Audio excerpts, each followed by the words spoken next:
So just a few years ago, as I was serving as rector for a church in New Jersey, I was admitted to the hospital with an infection on Good Friday. To say the least, this was very bad timing. I've been fighting a rare neurological disorder for a handful of years now, and so I had, and still do have, a central line to my heart from an implanted port. My port is enormously helpful because medications can be infused straight into my bloodstream and then absorbed very rapidly by my body. But the flip side to that is that having a central line is also quite risky, because whenever I get an infection, bacteria can multiply rapidly, and in virtually no time at all, I can develop a life-threatening case of sepsis. This was the fear on that Good Friday morning. So just as the disciples were turning their backs on Jesus, I felt like my own body was guilty of betraying me. And for hour after hour, while churches around the world were contemplating Jesus' suffering on the cross, I was in a hospital bed contemplating my own wounds and worries. I felt helpless and vulnerable, afraid, and very much alone, especially on that Good Friday night. But then my night nurse, Ted, walked into my room. Now, if any of you have ever spent any time in the hospital at all, you know that night nurses are a special breed, an angelic presence. They go about their work with a hushed and hurried pace. They keep tabs on medications, and they answer to the sounds of bells and machines beeping. And they offer comfort with as few interruptions to sleep as possible for their patients. It was in the middle of that night that Ted needed to draw more of my blood to be sent out for cultures.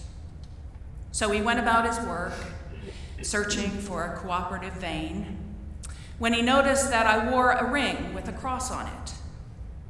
I could see the wheels in his brain turning. 3, 2, 1. What do you do for a living?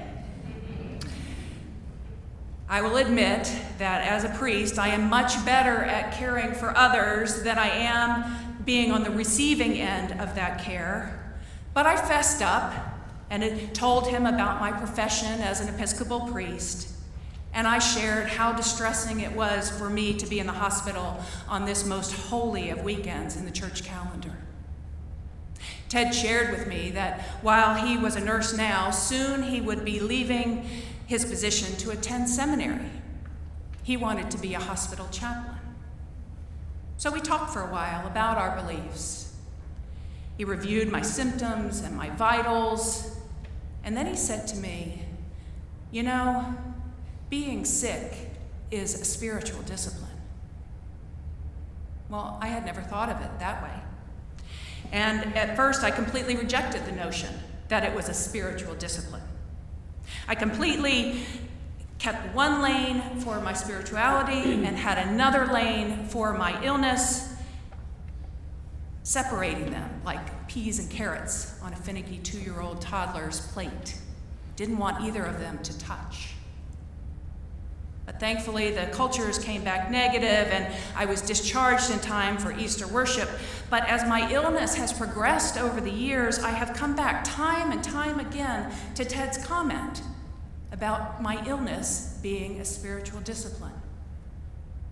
And this morning's gospel lesson gives us a window into how that is possible. Now, I will admit that the focal point of today's gospel reading is most often on the role that Thomas plays within the post-resurrection community.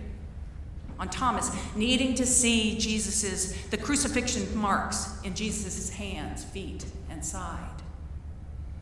But for me, more important than Thomas's role in this story is the fact that Jesus returned, that Jesus was resurrected with those marks at all. I mean, why wouldn't God just spike the ball and declare victory in the resurrection by erasing the humiliation of his execution on the cross. Or at the very least, why wouldn't God at least scab or scar over those wounds? I suppose Jesus could have returned as some sort of Arnold Schwarzenegger-esque figure, bulging muscles and glistening skin. Or maybe Jesus could have single-handedly lifted up that stone that blocked the tomb, and he could have paraded in front of the disciples carrying that heavy stone. Or maybe he could have glowed like that transfiguration figure that Peter, James, and John saw on that mountaintop. But he did none of that. Instead, Jesus appeared to his disciples with the visible wounds of the crucifixion.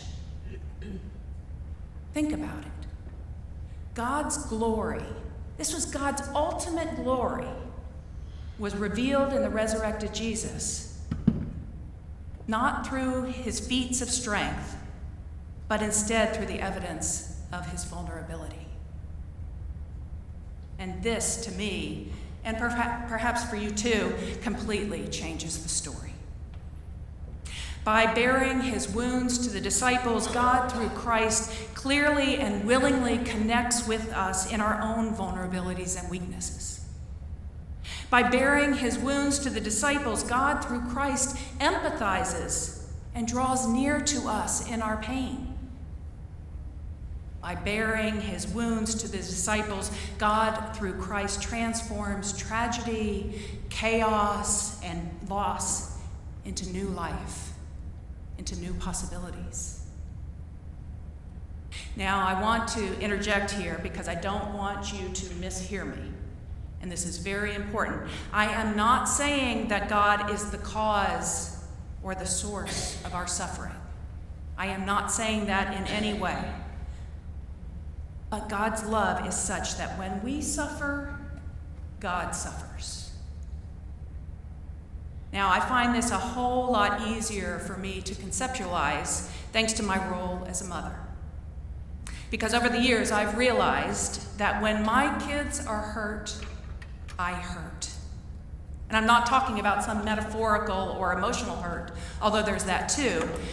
But there is something inside of me that aches, that makes my skin sting, that hurts my head every time one of my kids is either sick or injured. I feel their pain all the way down to my bones. I really do. And I think God is like that too. Which is why I believe Jesus revealed his post-resurrection wounds to the disciples, so that God could be in solidarity with us, with all of humanity, since none of us is immune from pain or woundedness or suffering. So take a minute now and just think about this in your own life. Certainly we have all universally suffered for the past 2 years because of this pandemic.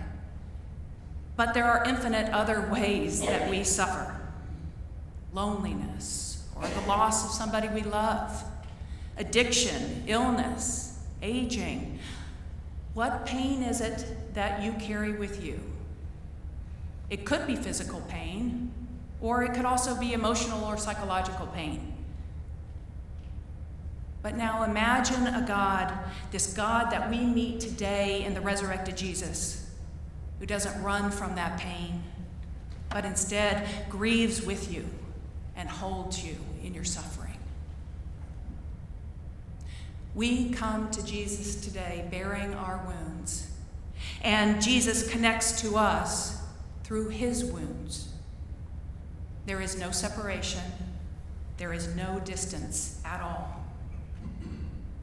So go ahead, like Thomas, reach out your hand to touch the resurrected Jesus, and know that Jesus is reaching back. Like my angelic night nurse said, it is a spiritual discipline. And it's one that takes us from doubt to faith, from fear to trust.